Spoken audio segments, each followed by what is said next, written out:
ഇപ്പോൾ എൻ്റെ കുട്ടികളുടെ ഓണം എക്സാം ഒക്കെ കഴിഞ്ഞു, നിങ്ങൾ സ്കൂളിലൊക്കെ പോയി പേപ്പർ കിട്ടും എന്നുള്ള ടെൻഷൻസ് ഒക്കെ ഏകദേശം ഒന്ന് ബാലൻസ് ആയിട്ടുണ്ടാവും. ടെൻഷൻ ഇല്ലയെന്ന് വെച്ച് പറയുന്നില്ല. ചില പേപ്പേഴ്സ് കിട്ടിയിട്ടുണ്ടാവും, ചില മക്കൾക്ക് നല്ല മാർക്സ് ഉണ്ടായിട്ടുണ്ടാവും, ചിലപ്പോൾ നമ്മൾ വിചാരിച്ചതിനേക്കാൾ മോശം മാർക്സ് ആയി പോയിട്ടുണ്ടാവും. പക്ഷേ നമ്മളിപ്പോൾ അതെല്ലാം ആക്സെപ്റ്റ് ചെയ്തൊരു റിയാലിറ്റിയിലേക്ക് എത്തി നിൽക്കുകയാണ് അല്ലേ. എന്താണ് ആ റിയാലിറ്റി? പഠിച്ചിട്ടില്ലെങ്കിൽ നമുക്ക് ഒന്നും ചെയ്യാൻ പറ്റില്ല അല്ലേ. കോൺസെപ്റ്റ് മനസ്സിലാക്കി പഠിച്ചിട്ടില്ലെങ്കിൽ നമുക്ക് ആൻസേഴ്സ് എഴുതാൻ വേണ്ടി പറ്റില്ല.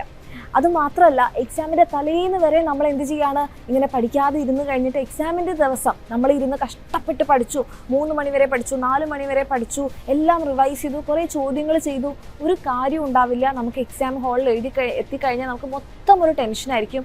അത് മാത്രമല്ല, ആകെ കൂടെ നമുക്ക് എന്ത് എഴുതണമെന്ന് നമുക്ക് ഫുള്ളി ബ്ലാങ്ക് ആവുന്ന ഒരു സിറ്റുവേഷൻ ആയിരിക്കും. ഇതെൻ്റെ കുട്ടികൾ എല്ലാവരും എക്സാം ടൈമിൽ ഫേസ് ചെയ്തെന്ന് മിസ്സിന് അറിയാം.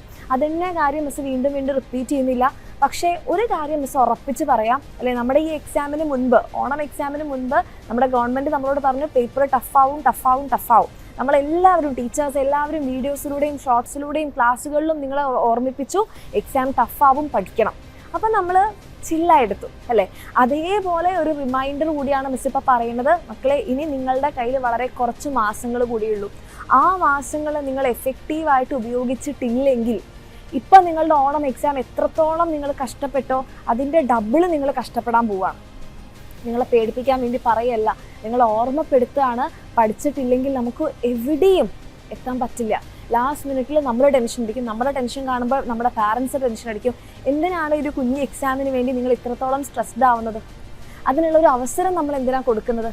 അതിൻ്റെ ഒരു ആവശ്യവും ശരിക്കില്ല അല്ലേ. അപ്പോൾ എൻ്റെ കുട്ടികൾ എന്താ ചെയ്യേണ്ടത്? നിങ്ങൾ പഠിച്ചു തുടങ്ങാമെന്ന് പറയുമ്പോൾ എല്ലാവരും ചിലപ്പം ഈ ഒരു മോട്ടിവേഷനും ഒക്കെ കേട്ടിട്ട് നിങ്ങൾ പഠിക്കുന്നുണ്ടാകും.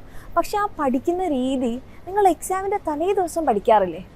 നിങ്ങൾ കുറച്ച് സമയം കൊണ്ട് കുറേ കാര്യങ്ങൾ നിങ്ങളുടെ തലയിൽ കയറും. അപ്പം നമ്മളൊരു സൂപ്പർ ആളായിട്ട് മാറും, ഒരു സൂപ്പർ വുമൻ അല്ലെ സൂപ്പർമാൻ ആയിട്ട് മാറും. നമ്മൾ പഠിക്കുന്നതൊക്കെ അപ്പം തന്നെ നമ്മുടെ ബ്രെയിനെ അങ്ങോട്ട് അബ്സോർബ് ചെയ്തെടുക്കും അല്ലേ. അതേ രീതിയിൽ നിങ്ങൾ ഡിസ്ട്രാക്റ്റഡ് ആവാതെ ഫോക്കസ്ഡ് ആയിട്ട് നിങ്ങൾക്ക് പഠിക്കാൻ പറ്റണം.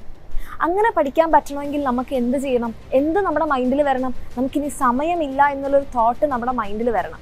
അതായത് എക്സാമിൻ്റെ തലേ ദിവസം നമുക്ക് എങ്ങനെ എത്ര സ്പീഡായിട്ട് പഠിക്കാൻ പറ്റുന്നത്? കാരണം നമുക്ക് സമയമില്ല, നാളെ നമ്മളുടെ എക്സാമാണ് അല്ലേ. ആ ഒരു തോട്ട് ഇപ്പോഴേ എൻ്റെ കുട്ടികളുടെ മനസ്സിൽ വരണം. ഇനി നമുക്ക് സമയമില്ല, ഇനി ഞങ്ങൾക്ക് കുറച്ച് ദിവസങ്ങൾ കൂടിയേ ബാക്കിയുള്ളൂ. ആ ഒരു കാര്യം നിങ്ങളെ തന്നെ ഓർമ്മിപ്പിക്കുക. അപ്പം നമുക്ക് എന്ത് ചെയ്യാൻ പറ്റും? എക്സാമിൻ്റെ തലേ ദിവസം ഇന്ന് പഠിക്കുന്നില്ലേ, അതേപോലെ എൻ്റെ കുട്ടികൾക്ക് പഠിക്കാൻ പറ്റും. അതേപോലെ പഠിച്ചെങ്കിലേ നമുക്ക് എന്ത് ചെയ്യാൻ പറ്റുള്ളൂ. ഇനിയിപ്പോൾ നിങ്ങൾ ഫസ്റ്റ് മുതൽ തുടങ്ങുന്ന ഒരാളാണെങ്കിൽ പോലും നിങ്ങൾക്ക് കംപ്ലീറ്റ് ചെയ്യാൻ പറ്റുള്ളൂ. അപ്പോൾ എൻ്റെ കുട്ടികൾക്ക് അങ്ങനെ വേണമെന്നുണ്ടെങ്കിൽ നന്നായിട്ട് പഠിക്കാം. അതിന് നിങ്ങളെ ഹെൽപ്പ് ചെയ്യാൻ നിങ്ങൾക്കൊരു പ്രോപ്പറായിട്ടുള്ള ടൈം ടേബിൾ, നിങ്ങൾക്കൊരു ഗൈഡൻസ് എല്ലാം വേണമെന്നുണ്ടെങ്കിൽ നമ്മുടെ എക്സാമിൻ്റെ ബാച്ചസിൽ നിങ്ങൾക്ക് അഡ്മിഷൻ എടുക്കാം. നിങ്ങൾക്ക് പ്രോപ്പറായിട്ടുള്ള ലൈവ് ക്ലാസ്സുകളും, ആ ലൈവ് ക്ലാസ്സുകൾ കഴിഞ്ഞാൽ നിങ്ങൾക്ക് വർക്ക്ഷീറ്റ് ചെയ്യാനുണ്ടാകും, പിന്നെ ചോദ്യങ്ങൾ പ്രാക്ടീസ് ചെയ്യാനുണ്ടാവും. അത് കഴിഞ്ഞാൽ നിങ്ങൾക്ക് പ്രോപ്പറായിട്ട് എക്സാം ഉണ്ടാവും. ഇങ്ങനെ നിങ്ങളുടെ ഈ ഒരു ജേർണി കുറച്ചുകൂടി സ്മൂത്ത് ആക്കാൻ താല്പര്യം ഉണ്ടെങ്കിൽ, നോട്ട്സ് ഒക്കെ വെച്ച് നിങ്ങൾക്ക് റിവൈസ് ചെയ്യാൻ ആഗ്രഹം ഉണ്ടെങ്കിൽ എൻ്റെ മക്കൾക്ക് താഴെ കാണുന്ന നമ്പറിൽ മെസ്സേജ് ചെയ്യുക. അടിപൊളിയായിട്ട് പഠിക്കാം. എന്ത് ചെയ്തു കഴിഞ്ഞാലും അൾട്ടിമേറ്റ് എന്തായിരിക്കണം? നമ്മൾ പഠിച്ചിരിക്കണം. അങ്ങനെ പഠിച്ചിട്ടില്ലെങ്കിൽ നമുക്ക് ഒന്നും ചെയ്യാൻ പറ്റില്ല. ഈ ഒരു കാര്യം എൻ്റെ മക്കൾ മനസ്സിലാക്കുക. അടിപൊളിയായിട്ട് പഠിക്കുക. All the best.